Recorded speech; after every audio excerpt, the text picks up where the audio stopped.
Assalamu alaikum. Welcome to Biological Hub. Today we will discuss the brief introduction about prokaryotic cell and eukaryotic cell. Today we will discuss which type of structure, which type of functions, which type of organelle is present in eukaryotic cell, which type of composition a prokaryotic cell have. So let's start our video without wasting our time. So, first of all, prokaryotic cells are the simplest cells. सबसे पहले जो cell इस world के ऊपर arise हुए हैं, they are the prokaryotic cells. The prokaryotic cell doesn't have any membrane bonded organelle. इनमें कोई membrane bonded organelle नहीं होती. They have a cell wall and cell membrane outermost covering. Flagella mostly in जैसे आपको नजर आ रहा है, flagella mostly in bacteria for whipping like a चप्पू. It's like a whip. It is involve in movement. And pili which is also involve in movement, जो उसको move कराता है. Fimbriae, which is also present, a unique structure which is present in bacteria and mostly prokaryotic cell, जिनका काम भी bacteria को move कराना होता है. And the outermost capsule, एक पूरा जिस तरह के कैप्सूल होता है, capsule is a protected layer जो कि प्रोटेक्ट करता है बैक्टीरिया को from the outer environment. In the cell wall, in cell membrane, flagellum, pilus and fibri, and they having the DNA always present in the circular form, not in the linear form, and the DNA is not bounded by the double membrane structure. जो DNA है उसके इर्द गिर्द कोई membrane bonded structure नहीं है, वो cytoplasm के अंदर फ्लोट करता रहता है. And prokaryotic cell doesn't have any membrane bonded organelle. बस ये सिमिलरिटी है प्रोकैरियोटिक सेल और यूकैरियोटिक सेल में कि प्रोकैरियोटिक सेल और यूकैरियोटिक सेल दोनों में डीएनए है और दोनों में राइबोसोम प्रेजेंट है जो कि protein factory of the cell है. सो ब्रीफली इंट्रोडक्शन प्रोकैरियोट्स का मैं आपको बता चुकी हूँ. Prokaryotes are the smallest substances, small होते हैं. They lack the membrane bonded nucleus. इनमें कोई मेम्ब्रेन बॉन्डेड न्यूक्लियस नहीं होता. इनका जो डायामीटर है वो 0.125 माइक्रोमीटर तक होता है. उसके अलावा इनमें साइटोप्लाज्म भी प्रेजेंट है which is a jelly like material. और उसके अलावा प्रोकैरियोट जो है वो सिंगल सेल हैं. They are the unicellular cell और ये ज़्यादातर क्लस्टर्स की फॉर्म में रहते हैं, मतलब ये कॉलोनीज बना के रहते हैं. अच्छा, सबसे पहले इस दुनिया पे अराइज होने वाले जो सेल्स थे, जो कि ऑर्गेनिजम्स थे, they are the prokaryotic cell like the bacterias. फिर उनसे फंजाई एल्गी बने, फंजाई एल्गी के बाद प्लांट्स बने, प्लांट्स के बाद फिर एनिमल्स बने. Plants and animals and humans, they all are eukaryotic cell which are multicellular cells. So prokaryotic cell have the cell membrane like in bacteria. they इनका cytoplasm भी है. इनमें मैं ऑलरेडी आपको बता चुकी हूँ जेनेटिक मटेरियल भी है विच इज़ अ DNA. उसके बाद मैंने आपको अभी बताया है कि सेल वॉल भी है इनमें, जिस तरह के प्लांट्स में प्रेजेंट है, जो कि इनको प्रोटेक्ट करती है, इनको स्ट्रक्चर देती है. और दूसरा इसका काम यह है कि इनको डिहाइड्रेशन से बचाती है. ये नहीं करती कि क्योंकि सम टाइम ये बिल्कुल जो है खुश्क हो जाते हैं, ड्राई हो जाते हैं बैक्टीरिया. उनको खुश्क और ड्राई होने से बचाने के लिए, उनको डिहाइड्रेशन से बचाने के लिए उनके बाहर सेल वॉल प्रेजेंट होती है. अच्छा, कुछ बैक्टीरिया ऐसे हैं जिनके बाहर उनकी एक एक्स्ट्रा आउटर साइड, एक एक्स्ट्रा लेयर होती है सेल वॉल के बाहर विच इज़ कॉल्ड कैप्सूल. जिस तरह के मेडिसिन में कैप्सूल होता है which is actually it is a sticking code. ये इन्वॉल्व होता है किसी जगह पे स्टिक करने के लिए, उनको किसी जगह पे चिपकने के लिए इन्वॉल्व करता है. दूसरा अटैचमेंट प्रोवाइड करता है और उनको हेल्प आउट करता है, प्रोटेक्ट करता है फ्रॉम आउटर इन्वायरमेंट. सो मैंने अभी आपको बताया fimbriae and pilus, they also present on the surface of bacteria. They are the short hair like projection. जो छोटे छोटे बाल होते हैं फिब्राई और पिलस, ये बिल्कुल ऐसे ही स्ट्रक्चर हैं. इनका काम क्या है कि बैक्टीरिया को किसी सबस्ट्रेट के साथ, किसी चीज़ के साथ, किसी और सेल्स के साथ कनेक्शन में, अटैचमेंट में मदद करती है. उसके अलावा पिलाई और सिमिलर स्ट्रक्चर, ये बिल्कुल पिलाई और फिब्राई बिल्कुल सिंपल स्ट्रक्चर होते हैं. बस फर्क ये है कि फिब्राई आर द लार्जर स्ट्रक्चर, थोड़े बड़े स्ट्रक्चर होते हैं, और पिलाई थोड़े छोटे स्ट्रक्चर होते हैं. डीएनए टू अदर बैक्टीरिया, इनका काम क्या है कि ये एक सबस्ट्रेट के साथ चिपक जाते हैं और फिर ये डीएनए ट्रांसफर करते हैं उस सेल्स तक जिसके साथ ये चिपकते हैं. मैनी बैक्टीरिया में जो है विप लाइक फ्लैजेला होता है, चप्पू की तरह, जो कि उनको मदद करता है लोकोमोशन में और मूवमेंट में. This is the bacterial cell. अभी मैं आपको पहले भी दिखा चुकी हूँ, उसके बाहर देखें पिलस हैं, इनके अंदर इनका डीएनए प्रेजेंट है, साइटोप्लाज्म है, कोई आप मेम्ब्रेन बॉन्डेड ऑर्गेनेली नहीं देख रहे हैं, राइबोसोम देख रहे हैं जो कि प्रोकैरियोटिक और यूकैरियोटिक दोनों का पार्ट है, प्लाज्मा मेम्ब्रेन है, सेल वॉल है और बाहर इनके कैप्सूल प्रेजेंट है। Next is about the beside the absence of nucleus में एब्सेंट है, न्यूक्लियस में कोई माइटोकॉन्ड्रिया नहीं है, कोई मेम्ब्रेन बाउंडेड ऑर्गेनेली प्रेजेंट नहीं है जैसे कि यूकैरियोटिक सेल में प्रेजेंट है, लेकिन इनके बाहर एक सेल मेम्ब्रेन प्रेजेंट है और जो है but bacterial microcompartment which thought be be simple organelles. अच्छा, इसके अलावा उनमें ना कुछ छोटे छोटे जैसे आपको अभी नजर आ रहे हैं ऑरेंज कलर के सब्सटेंसेस प्रेजेंट हैं, ये इनके माइक्रो कंपार्टमेंट्स हैं जो कि इनमें सिंपल ऑर्गेनेलीज का काम करते हैं। ये प्रोटीन शेल्स होते हैं जो कि डिस्कवर हुए हैं और इनको हम प्रोकैरियोटिक ऑर्गेनेलीज कहते हैं। इनका डिफरेंट फंक्शन है but they are not like a eukaryotic organelles, ठीक है।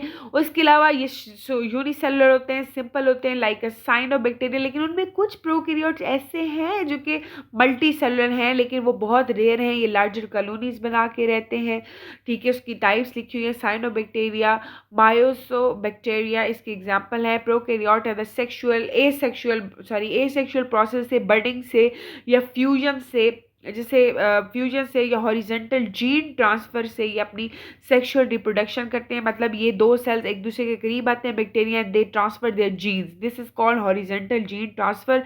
उसके अलावा reproduction without fusion of gametes, क्योंकि इनमें एग, क्योंकि जस्ट वन पेरेंट इन्वॉल्व है, एक पेरेंट इन्वॉल्व है, उसी से आगे बडिंग से उसी पेरेंट के ऊपर बर्ड बनना शुरू होंगे और वो बर्ड अलग होगा और फिर एक न्यू ऑर्गेनिज्म बन जाएगा। इसमें कोई दो पेरेंट्स इन्वॉल्व नहीं होते, अगर दो पेरेंट्स इन्वॉल्व होते तो this is called as the sexual reproduction. कोई गैमेट्स नहीं मिले, कोई एग और स्पर्म नहीं मिल रहा, जस्ट सेक्सुअल रिप्रोडक्शन हो रही है, एसेक्सुअल रिप्रोडक्शन हो रही है। Next is prokaryotic have prokaryotic cytoskeleton. उनका साइटोस्केलेटन होता है जो कि बहुत पुराना है, इसमें माइक्रोट्यूब्यूल्स होती हैं कुछ जो उनका साइटोस्केलेटन बनाते हैं। उसके अलावा जो इनका फ्लैजेला है वो उनका कीमोटैक्सिस करता है, मतलब जिस साइड पे इनको केमिकल नजर आता है, केमिकल्स की वजह से ये एक जगह से दूसरी जगह मूव करते हैं। इनकी कोई आंखें नहीं होती कि ये एक जगह से दूसरी जगह मूव कर जाए, केमिकल फॉर एग्जाम्पल इनका कोई प्रे है जिनको इन्होंने कैप्चर करना है, इनको फीड है, इनका जो खुराक है वो कोई केमिकल रिलीज कर रहा है, तो they are moving toward the chemical और उस केमिकल की तरफ मूव करने में इनको कौन हेल्प आउट करेगा, flagella. At least some prokaryotics also certain intercellular structure that have been seen as the primitive organelles. वही बात है, माइक्रो कंपार्टमेंट्स में छोटे छोटे ऑरेंजेस जो कलर के आपको नजर आ रहे थे ऑरेंज कलर के, they are actually called the primitive organelles, जो कि थोड़ा बहुत ऑर्गेनेलीज की तरह काम करती है लेकिन इनमें प्रॉपर ऑर्गेनेलीज एब्सेंट होती हैं, ठीक है। Next is about the membranes organelle, ठीक है। उसके अलावा जो है इनमें कोई मेम्ब्रेनस ऑर्गेनेलीज नहीं होती, इनमें एक वैक्यूल प्रेजेंट है जस्ट लाइक अ प्लांट, जो कि इनके अंदर वाटर को स्टोर करके लगता है। अच्छा, कुछ बैक्टीरिया ऐसे हैं जो कि फोटोसिंथेसिस करते हैं, कीमोलिथोट्रॉफी, मतलब ये केमिकल्स की तरफ मूव करते हैं।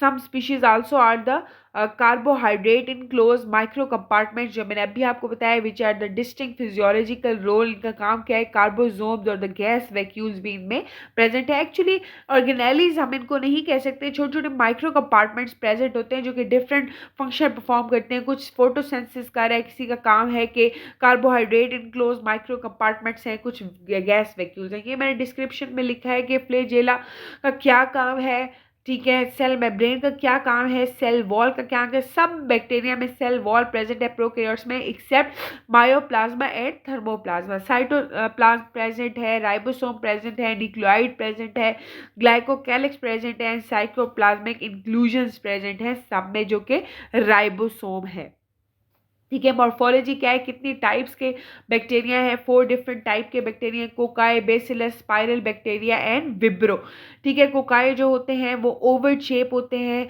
गोल होते हैं, इनकी एग्जांपल है स्टेप्टोकोकस एंड स्टेफाइलोकोकस। बेसिलाई जो है वो सिलेंडर लाइक है, रॉड शेप है, उनको प्लूरल को बेसिलाई कहते हैं। स्पाइरल है, रिंग की तरह रॉड लाइक स्ट्रक्चर है इनका, स्पाइरेला भी इनको कहते हैं। विब्रो कॉमा लाइक बैक्टीरिया है, ठीक है। Next is about the reproduction, जो हम ऑलरेडी डिस्कस कर चुके हैं। इनमें बाइनरी फिशन से रिप्रोडक्शन होती है और हॉरिजेंटल जीन ट्रांसफर से दो बैक्टीरिया एक दूसरे के करीब आते हैं, देन ट्रांसफर देयर डीएनए। ठीक है। और उसके अलावा जो है दूसरा ये है कि इनमें कोई गैमेट्स नहीं होते, ना एग है ना स्पर्म है, ना इनकी कंजुगेशन होती है। इसके अलावा बाइनरी फिशन बर्डिंग का प्रोसेस होता है, एक बैक्टीरिया उसके ऊपर छोटे छोटे उभार बनते हैं, बर्ड्स बनते हैं, और फिर वो बर्ड अलग होता है और फिर न्यू बैक्टीरिया बन जाता है। ठीक है। अब हम आते हैं toward the eukaryotic cell structure and function. Eukaryotic जो ऑर्गेनिजम्स हैं उनमें प्रॉपर मेम्ब्रेन बॉन्डेड ऑर्गेनेली है, डबल लिपिड बाइलेयर मेम्ब्रेन है उनके इर्द गिर्द। प्लांट्स के केस में बाहर उनकी सेल वॉल है, लेकिन एनिमल के केस में बाहर सेल वॉल नहीं है, डायरेक्ट सेल मेम्ब्रेन है which is a lipid bilayer. So let's start towards the eukaryotic cells. जो यूकैरियोटिक सेल्स हैं, मैंने इन दोनों का पहले डिफरेंस लिखा हुआ है जो हम ऑलरेडी डिस्कस कर चुके हैं कि what is the prokaryotes and what is the eukaryote. So eukaryotic cells eu के वर्ड से निकला है which is true and karyon, मतलब न्यूक्लियस में प्रॉपर न्यूक्लियस प्रेजेंट है, मेम्ब्रेन बॉन्डेड ऑर्गेनेलीज प्रेजेंट है। इनकी एग्जांपल है plant, fungi, algae as well as the कुछ माइक्रोस्कोपिक यूकैरियोटिक्स भी हैं जो कि प्रोकैरियोट्स की तरह लगते हैं, but they are actually eukaryotic cell. मैं ऑलरेडी बता चुकी हूँ, पहले प्रोकैरियोट्स बने हैं फिर उनसे इवॉल्व हुए हैं eukaryotic cell. So this is the phylogenetic tree of life, कि किस तरह से बैक्टीरिया वायरसेस बने हैं, किस तरह से इनका आपस में इंटर रिलेशनशिप है, और जिस तरह फाइलोजेनेटिक ट्री होता है सबका, सबकी फैमिलीज का, इसी तरह से लाइफ का भी और यूकैरियोटिक और प्रोकैरियोटिक सिस्टम जो सेल्स है उनका ये जो है फाइलोजेनेटिक ट्री है। नेक्स्ट इज जो साइटोप्लाज्म की बात करें, cytoplasm is jelly like material in which all the organelles are floating, और बहुत सारे केमिकल रिएक्शंस जो है वो एक्चुअली साइटोप्लाज्म में होते हैं। साइटोप्लाज्म में जो है consist of cytosol and cellular. Cytosol क्या होता है, उसका जो वाटरी पोर्शन है साइटोप्लाज्म का, उसमें सॉल्ट और ऑर्गेनिक मॉलिक्यूल्स भी प्रेजेंट होते हैं, कुछ एंजाइम भी, उसको साइटोसोल कहते हैं। जो उसका दूसरा पार्ट है उसमें सेलुलर ऑर्गेनेलीज फ्लोट करती हैं। सीलिया और फ्लेजेला जैसे कुछ माइक्रोस्कोपिक, अभी हमने बात की, कुछ यूकैरियोटिक सेल्स ऐसे हैं जो कि माइक्रोस्कोपिक हैं, we can't see with our naked eye, तो उनमें मोटेलिटी के लिए उनमें फ्लेजेला और सीलिया प्रेजेंट होते हैं which are the hair like projection, they are also present in prokaryotes.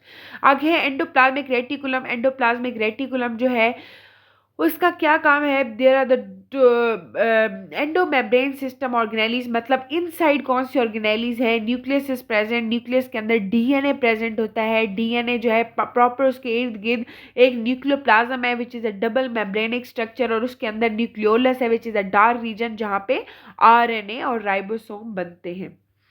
Next is about the production factory. जैसे कि हम लोग बात करें, if we are talking about the ribosome and rough endoplasmic reticulum, तो रफ एंडोप्लाज्मिक रेटिकुलम एक system है membranes का। ये देखें, ये चैनल है मेम्ब्रेन्स के आपस में, ऊपर नीचे मेम्ब्रेन इसमें प्रेजेंट होती हैं, चैनल्स हैं, वेजिकल्स हैं। इसकी दो टाइप है, rough endoplasmic reticulum and smooth endoplasmic reticulum. जो रफ एंडोप्लाज्मिक रेटिकुलम है, रफ का मतलब आर से इसके ऊपर राइबोसोम प्रेजेंट है, so they are involve in protein synthesis. लेकिन जो स्मूथ एंडोप्लाज्मिक रेटिकुलम है, they are involve in packaging of protein and the site of synthesis of phospholipid. यहाँ पे फॉस्फोलिपिड बनते हैं और यहाँ पे डिटॉक्सिफिकेशन ऑफ लिपिड भी होती है। Next is Golgi complex. Golgi complex is just like endoplasmic reticulum. जो प्रोटीन पैक होके आ रहे हैं एंडोप्लाज्मिक रेटिकुलम से, वो पैकेजिंग के बाद आगे फर्दर मॉडिफिकेशन के लिए गोल्जी कॉम्प्लेक्स के पास आते हैं। गोल्जी कॉम्प्लेक्स उसको मॉडिफाई करती है, और प्रोटीन में जो इंपॉर्टेंट पार्ट होता है वो गोल्जी कॉम्प्लेक्स के अंदर ही रह जाता है, और बाकी जो वेस्ट मटेरियल होता है वो in the form of secretary vesicle बाहर निकल जाता है गोल्जी ऑपरेटस या गोल्जी कॉम्प्लेक्स से। Next is lysosome. अब जो मटेरियल गोल्जी कॉम्प्लेक्स ने बाहर भेजा है, अब उन पे कौन अटैक करेगा, उन पे लाइसोसोम अटैक करेंगे। Break down of food into the particle and also destroy the old cellular compound. जो कि हमारी बॉडी के अंदर जो वेस्ट प्रोडक्ट हो गया, जो सेल के अंदर वेस्ट प्रोड्यूस हो गया है, जो गोल्जी कॉम्प्लेक्स ने सेक्रेटरी वेजिकल की फॉर्म में भेजा है, अब उस पे काम करेगा। देखिए आपको नजर भी आ रहा है उस पे, ये देखें ऊपर एंडोप्लाज्मिक रेटिकुलम, फिर गोल्जी कॉम्प्लेक्स। गोल्जी कॉम्प्लेक्स के बाद वो जो मटेरियल है वो आगे लाइसोसोम की तरफ भेजा जा रहा है, और लाइसोसोम उसको डाइजेस्ट करता है और फूड वेजिकल की फॉर्म में उसको बाहर रिमूव करता है। और डायरेक्ट लाइसोसोम डायरेक्ट भी डाइजेशन करता है, जो कि बाहर से फूड आ रहा है, जो कि बाहर से फूड आ रहा है, लाइसोसोम उसकी डायरेक्ट भी डाइजेशन करता है। Next is mitochondria which is also called the powerhouse of cell, वो कि एटीपी की प्रोडक्शन करता है और वो सेलुलर प्रोसेस में इन्वॉल्व है। बाहर से आने वाला फूड उससे एटीपी ये बनाता है। इसकी दो मेम्ब्रेन्स होती हैं, outer membrane and inner membrane. जो इनर मेम्ब्रेन है वो जो देखिए ब्लू कलर की अंदर इंक्लूजन्स बनाता है, अंदर को जो है वो एक स्ट्रक्चर बनाता है विच इज़ कॉल्ड सिस्टर्नी। उसके अलावा इनका अपना राइबोसोम होता है और इनका अपना डीएनए होता है, और इनका डीएनए बहुत स्ट्रॉन्ग डीएनए होता है। ये डीएनए आप हमेशा अपनी मदर से लेते हैं, it is a maternal DNA, ठीक है। So next is about the chloroplast. Chloroplast is present in the plants. Plants में क्लोरोप्लास्ट प्रेजेंट होता है और क्लोरोप्लास्ट का काम क्या है, उसमें उसमें जो है वो क्लोरोफिल होता है which is involve in the photosynthesis, जो कि बाहर की हीट एनर्जी को कैप्चर करता है और उसको जो है केमिकल एनर्जी को कैप्चर करके, हीट एनर्जी को कैप्चर करके कन्वर्ट करता है उसको food energy which is a chemical energy. इसकी भी दो लेयर्स होती हैं, आउटर लेयर और इनर लेयर, आउटर मेम्ब्रेन और इनर मेम्ब्रेन। इसमें जो है स्ट्रोमा होते हैं, स्ट्रोमा क्वाइंस लाइक स्ट्रक्चर होते हैं, जो कि यही वो पॉइंट है जहाँ पे जो है हीट एनर्जी जो है कन्वर्ट होती है केमिकल एनर्जी में। So this is all about the prokaryotic cell and eukaryotic cell. This is the link, आप इसको भी पढ़ सकते हैं जहाँ से ये स्लाइड्स बनी हुई है। Thank you for watching this video, please like and subscribe. Thank you so much. Okay जी, अल्लाह हाफिज़।